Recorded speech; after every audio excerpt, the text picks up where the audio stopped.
बिस्मिल्लाहिर्रहमानिर्रहीम।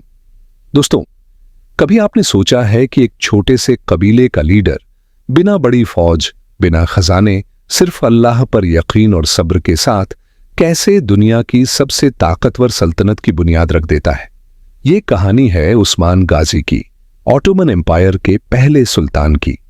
एक ऐसा नाम जिसने दुनिया को दिखा दिया कि अगर दिल में ईमान और जुबान पर अल्लाह का जिक्र हो तो नामुमकिन भी मुमकिन हो जाता है। आज हम उनकी पूरी कहानी सुनेंगे, लेकिन सिर्फ तारीखें और जंग नहीं, बल्कि वो सीखें जो हमारी जिंदगी में भी काम आ सकती हैं। 1258, वही साल जिसमें बगदाद पर मंगोलों ने हमला किया और इस्लामी दुनिया हिल गई। उसी साल अनाटोलिया की धरती पर एर्तुगरुल गाजी के घर एक बच्चे का जन्म हुआ, उस्मान। उस्मान बचपन से ही दूसरों से अलग थे, खेलों में भी बहादुरी दिखाते और बुजुर्गों की बात बड़ी तवज्जो से सुनते। उनकी मां कहती, मेरा बेटा हमेशा अल्लाह का नाम लेता है, हर काम की शुरुआत बिस्मिल्लाह से करता है। सोचिए, हमारी भी जिंदगी में कितनी बार हम काम शुरू करते हैं बिना अल्लाह को याद किए। उस्मान हमें याद दिलाते हैं कि हर काम का असली सहारा अल्लाह है। जवान होते होते उस्मान एक नेक और जांबाज लीडर बन गए।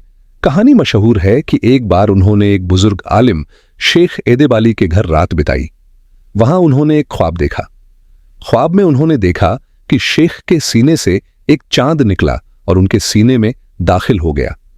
फिर उनके सीने से एक विशाल दरख्त उगा, जिसकी जड़ें, शाखें और फल पूरे जहां में फैल गए।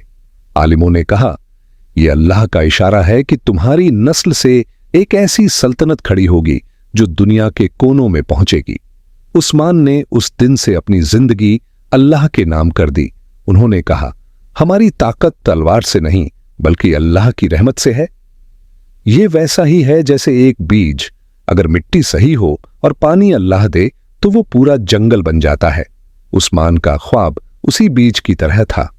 दोस्तों, आसान सफर किसी को नहीं मिलता। उस्मान गाजी का कबीला छोटा था, फौज सीमित थी और सामने बिजेंटीन एम्पायर जैसे बड़े दुश्मन। लेकिन उस्मान हमेशा अल्लाह पर यकीन रखते। हर जंग से पहले वो अपनी फौज से कहते, न भूलो, हमारी जीत हमारी तलवार से नहीं बल्कि अल्लाह की मदद से है। धीरे धीरे उन्होंने कई किले फतह किए, छोटे छोटे इलाके अपने कब्जे में लिए। हर जीत के बाद वो सजदा करते और अल्लाह का शुक्र अदा करते।